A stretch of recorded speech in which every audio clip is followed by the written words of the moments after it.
What is going on, YouTube people? Whoo boy. Crazy week this week. It just seemed like things were happening non-stop. Beckett got involved, both the company and the doctor. PSA, Snype, Probstein, Beckett again, eBay, Panini, Topps Chrome. It was one of the most, this just happened. Oh, that just happened. Oh, this just happened. Nonsensical weeks that we've had in the hobby. ComC, channel sponsor ComC, in the news this week, both for good and bad. All sorts of wild and crazy stuff. And we are going to dive into a ton of it this morning. As you're watching this, I am roaming around my local show in Canton, Ohio, recording this mid-afternoon on Saturday, but that show's on Sunday morning. Before we dive too deep, shout out to aforementioned channel partner, comc.com. They have ramped up, because it is, boy, oh boy, does this sound crazy. It's Thanksgiving week. Where the hell did the fall go? Here we sit, and it is the greatest week of the year. Give me all the stuffing. Yes, I am on Team Stuffing. It is the greatest of the Thanksgiving accoutrements, if you will. But that means Black Friday is here, and ComC's Black Friday specials are announced, up and running. They have a few things going on for the holiday season, if you will. Top buyer and seller contests can win up to $500 in store credit.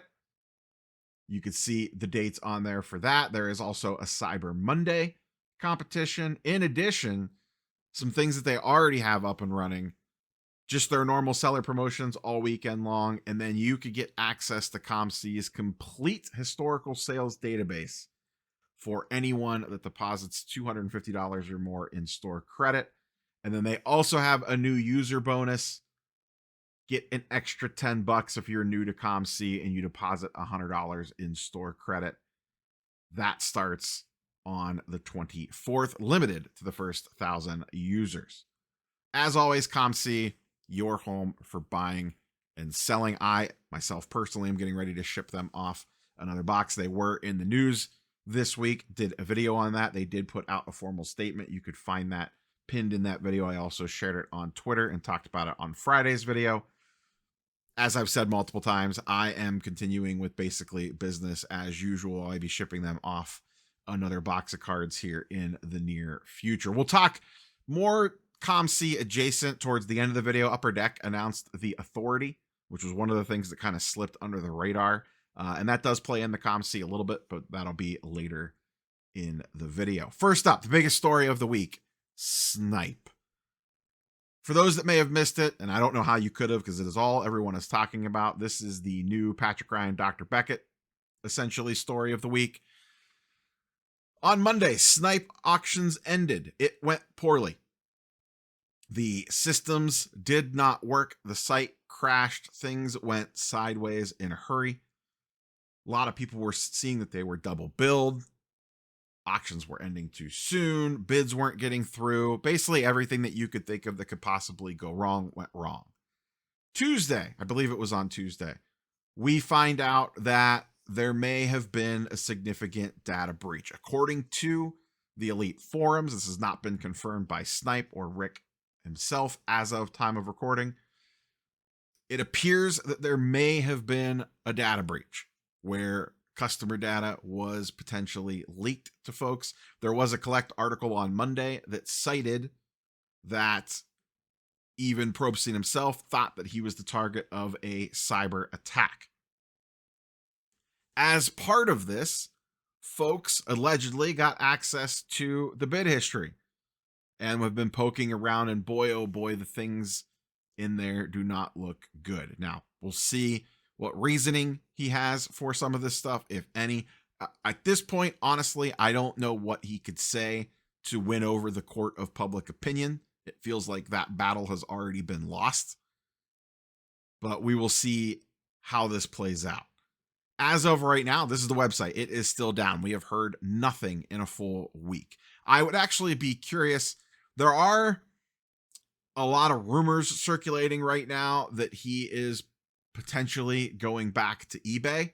There's been some stuff shared on social with folks that had cards consigned during this auction that were basically emailing or DMing him and saying, hey, I would like my stuff back.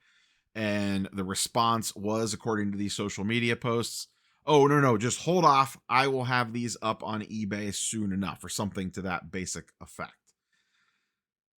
If you had cards consigned in this sale, please feel free to shout out in the comments down below what communication, if any, you've been getting throughout this. I would love to hear from someone that was actively selling cards through Rick during this, and kind of what that back end has been like for you folks. Have you heard anything from him? What information has been shared?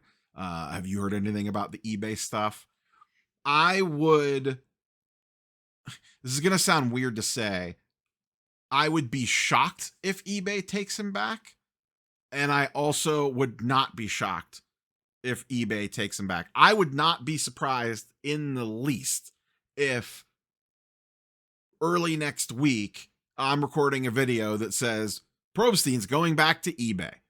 That, in one hand, would not surprise me at all. And then in another hand, if you're eBay and you're looking at this entire situation, maybe they had their folks dig into all this nonsense and they're like, oh yeah, you're fine. Come on home. Also, I have to imagine, and maybe he will, maybe he won't, if he goes back, I have no idea, eBay really has him over a barrel from a negotiation standpoint as well when it comes to seller fees. I don't know what his seller fees were before. I'm sure they were quite aggressive given the volume that he did. But who's in the position of power now? And what happens to Snype? You know, I was on with Mike on Saturday, and he asked me the question, does Snype exist in 2 years? And I said, no, I don't know if Snype exists in 2 weeks.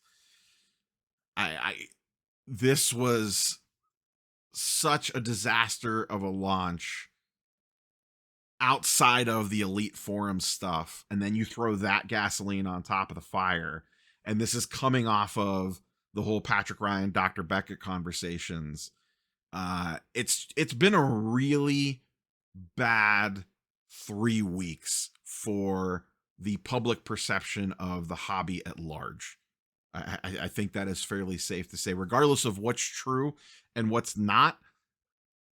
The perception right now is terrible for the overall hobby, in my opinion, from an outside perspective looking in. If you're Googling things about cards, these are all the first things they're going to come up in those results. I don't have a slide pulled up for it, but I'll just mention it here. Speaking of Dr. Beckett, he was on the Jeff Wilson podcast earlier this week. I thought that conversation felt, shall we say, awkward at best.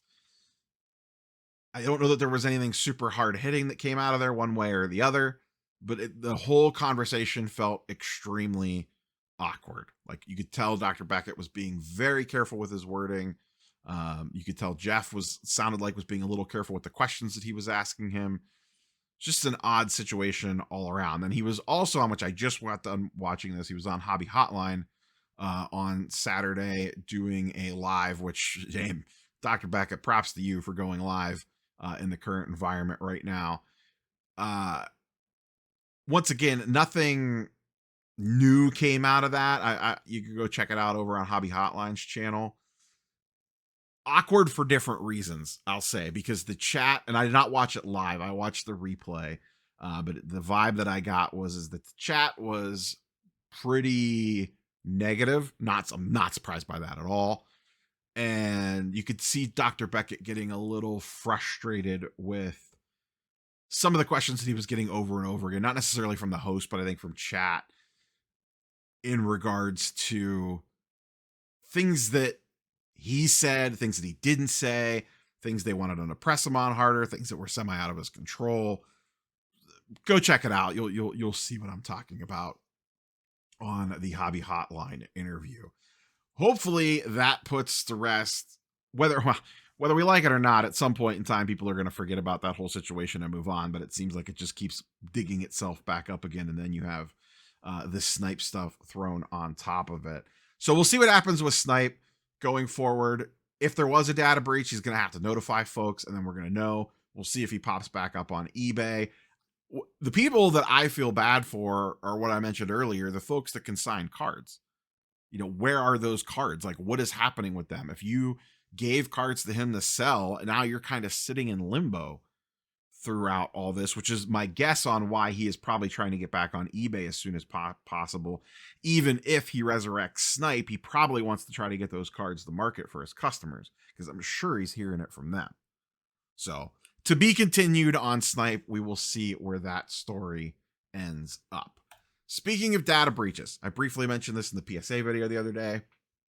Once again, this was posted over on Have I Been Pwned, and it's all over the place. A lot of the different data breach notification websites have been posting about this, but it has not been confirmed by Beckett. So as of this point, they have not said anything. Once again, I assume they will if this actually happened, because I believe legally they have to.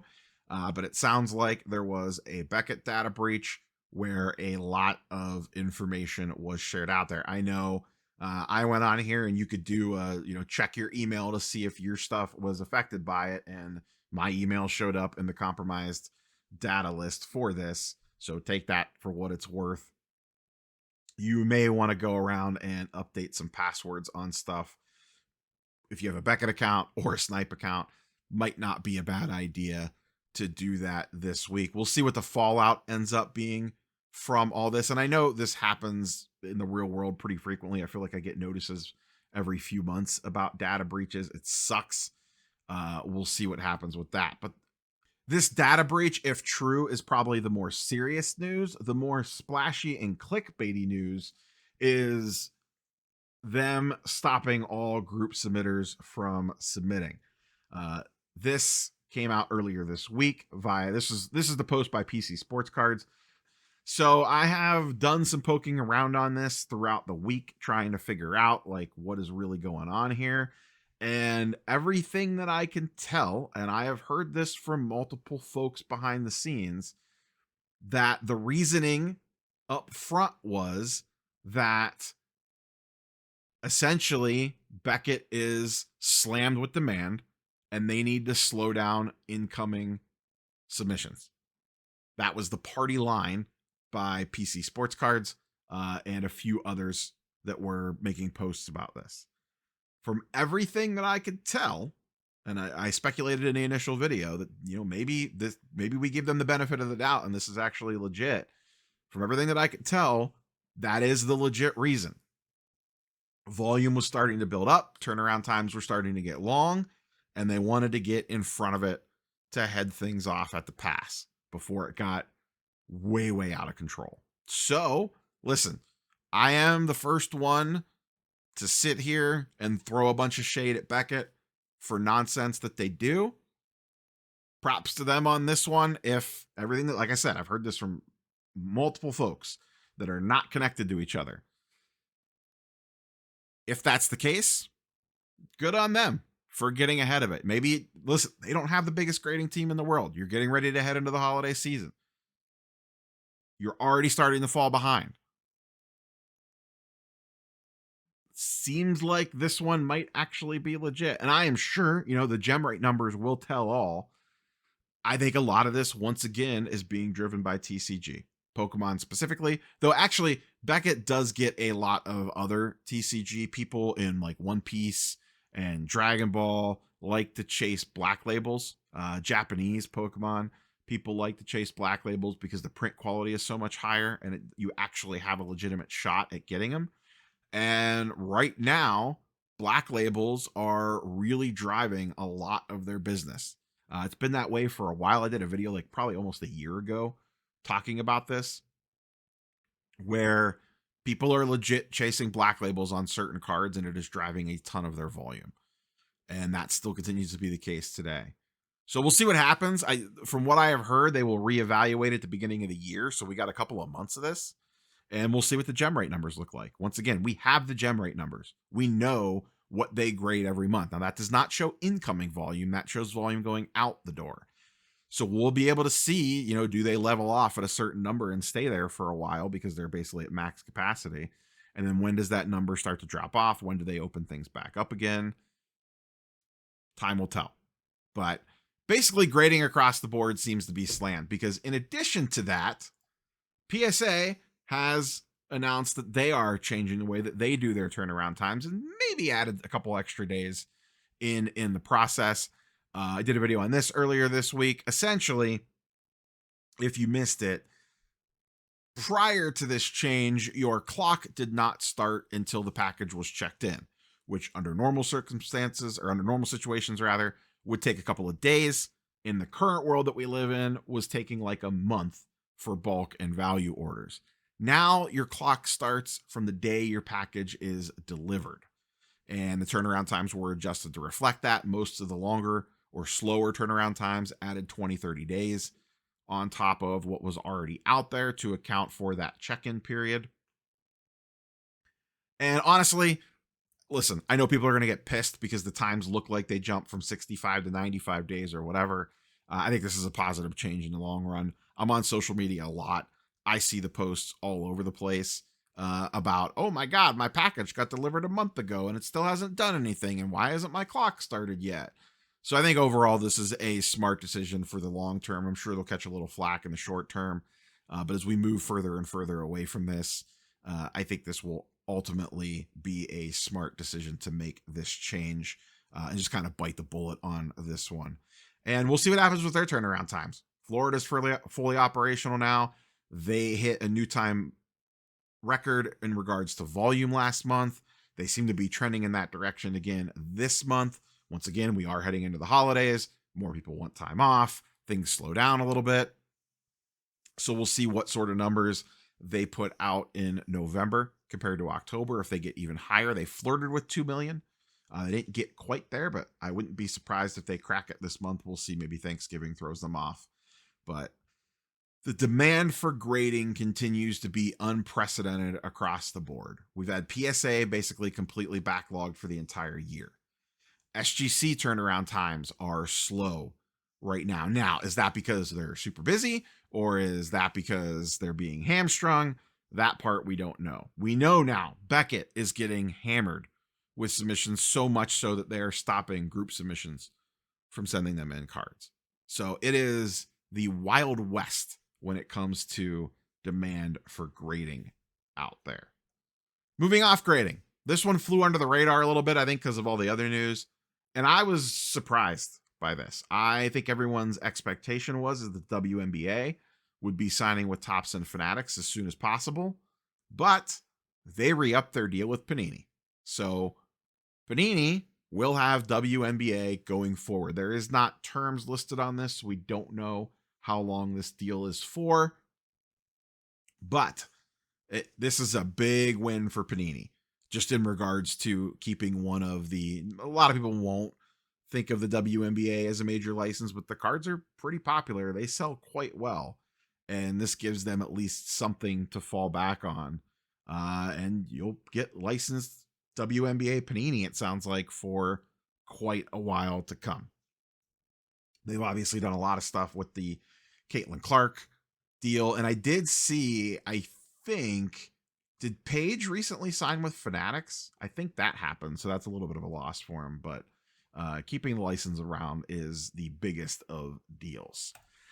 Another one that popped up this week that I just have not had time to talk about. eBay launches a new price guide in the app. You can find this article is from Sports Collectors Daily. I got a PR notification about this as well, but just there was other chaos going on in the hobby. From the homepage, you can go down the shortcuts, scan cards, and then it kind of works like, or very similar to the PSA app where you could scan the card. It shows you the data and then shows you sold listing prices from eBay sales. Pop report data is in there, the whole 9 yards. I did confirm with eBay, it does only, at least according to them, it does only include sold listings. I have not had time to mess with this yet, but I will say I have heard from quite a few people, and everyone that I have heard from has said that this actually works quite well. I know they've done stuff like this in the past and it has not, but it seems like they figured this one out. So if you had any hands-on experience with this, feel free to post your firsthand thoughts and comments on it down below. I haven't had time to mess with it. I just haven't. Is this going to replace market movers or card ladder or alt or whatever? I think for power users, no, because, and especially on rare stuff, you want sales that just did not happen on eBay. But for more common cards, for casual users, for Pokemon, things like that, this is probably going to be pretty handy. I think for those types of situations, like essentially anything that you would have gone the 130 point for, this might replace that. If you just need a quick check on something that maybe sells fairly frequently, this might be pretty good for that. We'll have to see how things play out. Like I said, I haven't had a chance to use it hands-on, but everyone that I've heard talk about it so far seems to like it quite a bit. All right, let's get into some top stuff. This next one's kind of weird. I'd flagged this to talk about, and then I went to look for it and I couldn't find it, and then I found it again, so I don't know what's going on here. This is Topps had an announcement earlier this week about having Giannis autos in Topps Chrome Basketball. They had signed a deal with him. And they posted about it on Twitter. They posted about it on their Instagram page. And then I went to look to pull it this morning, and I could not find it. It does seem to still be on the Topps Hoops. This is the Topps Basketball Instagram account. It is still up over there. So I don't know what happened. I don't know why it disappeared from some places, but it's still up over here. But it appears Topps assigned Giannis to an autograph deal. Maybe. We'll see what happens with that. LeBron came back this week, and he got a Topps Now card for it. There is a this is already ended. You can't go buy this. It ended a couple of days ago. A 101 autograph chase. Only autograph in this run. I have to imagine this is going to have a pretty big print run. I'll be curious to see what this one ends up at. The parallels on this were 99 to the 1 of 1, a 50, a 25, a 10, a 5, and a 1. And then, like I said, the 1 autograph. Listen, I don't like LeBron in a Lakers uniform. It is what it is. This is a good image. A little chalk toss image action. This is a cool inscription on this. I like this one. I did buy a couple. I did buy a pack of these.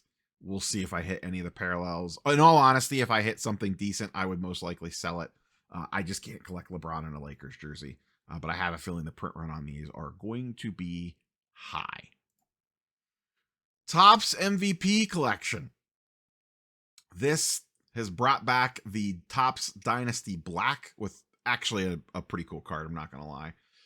This went up this week. $2,000 a box. Everything's numbered. Everything's basically a hit. Sold out basically instantly.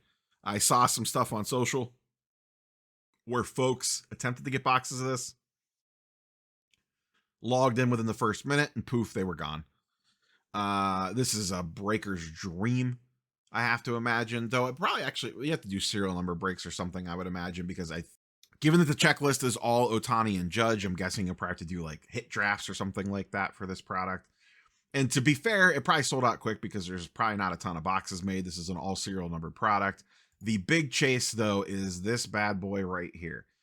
This is a logo man from the playoff game where he had 10 strikeouts or 12 strikeouts and 3 home runs. Cool card. Awesome to get a logo man patch from that.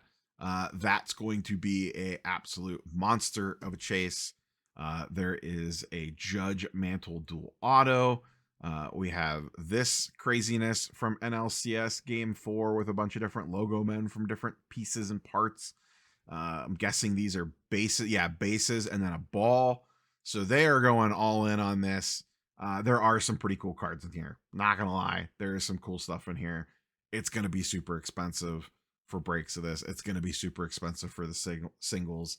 It is what it is. It's still cool that some of this stuff exists. Listen, whether you like it or not, this is the sort of stuff that we were asking Panini to do. Give us relics from specific meaningful events, and Topps has done that, and that stuff's going to be expensive. On the flip side, let's talk about Chrome Basketball. I'm not going to spend a ton of time on this. We beat this horse to death already. I'll stick by what I said. Nothing's really changed. The price is the price. The secondary market has chosen to driven it even higher. We'll look at secondary market prices in a minute. I did not talk about retail in that video. Some of the retail SKUs seem a little spendy in my opinion. $50 for a value box and $85 for a mega seem kind of wild to me. The hanger box price at $20, I guess that's expensive. I think it feels cheap because you're comparing it to everything else. But these are still in stock. These are still readily available. If you want to try your hands at a retail format, the big boys that everybody wants, the hobby box and the jumbo box, are long gone. And the secondary market is doing its thing. Let's check in on secondary market prices really quick here. As of time of recording, jumbos are sitting at about $1,000, $1,000 to $1,100. There's a few here flirting with $1,100, but we see a $999, we see a $1,050.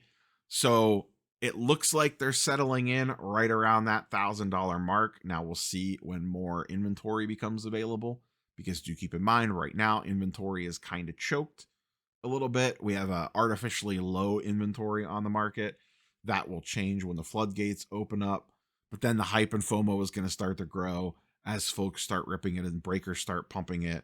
And it could cause the prices to go back up as inventory gets burned through as well. The rookie class is fantastic.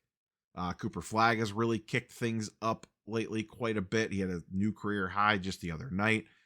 He seems to be coming into his own, especially since they got him off the point guard thing. The product is going to be extremely successful, whether we like it or not. And like I said in the initial video, my biggest problem here is Topps' distribution model for direct to consumer purchases on popular products. That part needs tightened up. They need better bot controls. They need more inventory to at least have it last longer than a teenage boy on prom night. They need better controls around those sorts of things. You can't put this stuff up and just have it poof, be gone in 30 seconds. I get it to an extent on this product because it is probably super short printed when you have numbered hits and everything. Topps Chrome Basketball, though I'm sure jumbo boxes and hobby boxes are shorter printed than everything else, you could have sold more up front if you wanted to. You chose not to. So fix your shit for the direct-to-consumer model for these super popular products. I think all we're really asking for here, and I don't think it's too much to ask, is just make it fair for everybody. However you need to do that. Plenty of companies have figured this out.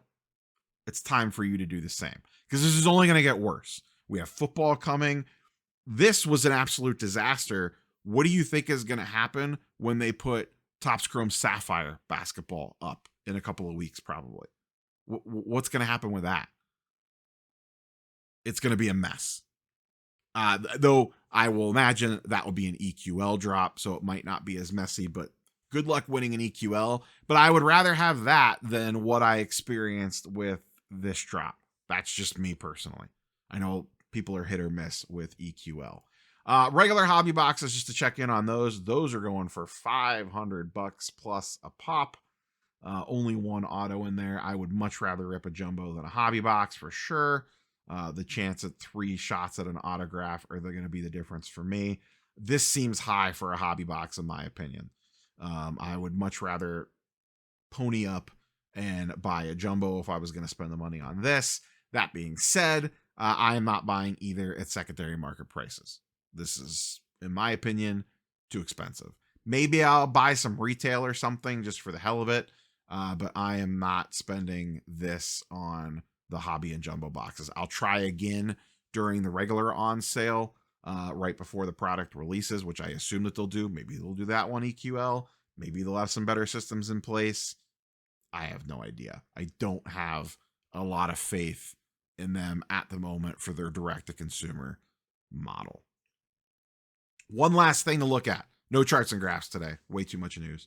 I mentioned it at the beginning. The Authority, which is a upper deck. I don't know what the business relationship here is. If they're part owners, sister companies, partnership, don't know. But these are the folks that did the encapsulation of the hockey cards, the RPAs that they had, where they were pre-encapsulated and had the QR code and all that stuff to authenticate them, and the patches. It was kind of the concept was good. I just feel like there's a better way to handle it. I don't like their label. I don't like that a lot of information is not on the label, that you have to scan it to be able to see it. I get what they're going for. I just think there's better ways to do it from an authentication standpoint of verifying that the patch that Upper Deck put in that card stays that way and it hasn't been modified. I just feel like there's better ways to do it. But I don't work on that side, so there's probably something I'm missing. Regardless, the Authority has kind of ramped things up now to a full-on vaulting, and it sounds like grading service as well. The real, and I didn't really dig too much into that. Let's be honest. The last thing the hobby needs is another vault or another grading company. I didn't dig super heavy into that aspect of it. The part that caught my eye the most was some EPAC volume is going to be moving over to this site. And it's a little unclear on who, what, when, and where. Still a lot of unknowns on this one, but I want to flag it out there, especially for folks that are heavy EPAC buyers. You know, I know a lot of folks in the Marvel side of things. Now that's all changed because Topps took the license, but we'll see. That is all I got for you, boys and girls. I'm sure I probably missed some stuff. This is probably, looking at the timer, maybe not the record. We're in the mid 30 minutes before editing, but this will be a longer than normal weekly sports card market update for sure. Don't know what the content schedule is for next week. It's a holiday week, obviously. I have been taking Mondays off. I have at least one video in mind to do, so we'll probably see that maybe either Monday or Tuesday. I probably won't post anything on Thanksgiving itself, and then we'll see about Friday. I haven't been posting anything on Saturdays. Might be a light back half of the week. I might take a little bit of a Thanksgiving rest, if you will, as we kind of wind things down here and really kick off the holiday season. But busy week this week. We'll see what I get into content-wise. That is all I got for you, boys and girls. Catch you on the next one. Base.